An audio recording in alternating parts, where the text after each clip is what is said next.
Alytaus ir Marijampolės apskričių bei Suvalkų vaivadijos, Gardino ir Kaliningrado sričių atstovai pasirašė pasienio bendradarbiavimo deklaraciją. Lietuvos ir Lenkijos premjerai šiandien žymėjo tolimesnės šio bendradarbiavimo gaires.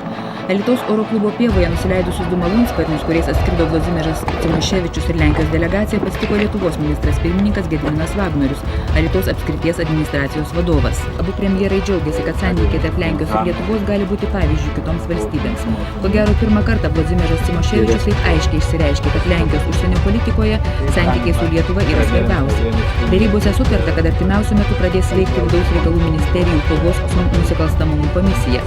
Taip pat sutarta, kad bus įkurtas bendras Lietuvos-Lenkijos taikos palaikymo dalinys. Jo štabas pradės veikti jau šiais metais. Daugiausia kalbėta apie pasienio ir muitinių reikalus. Tam nutarta įsteigti bendrą kontrolės punktą Ogrodnikų Lazdijų pasienio poste, kur kartu dirbtų Lietuvos ir Lenkijos pasieniečiai ir muitininkai. Lietuvos ir Lenkijos premjerai pasirašė sutartį dėl jaunimo bendradarbiavimo ir mainų, krašto apsaugos ministerijų viceministrai sutartį dėl karinės informacijos apsaugos.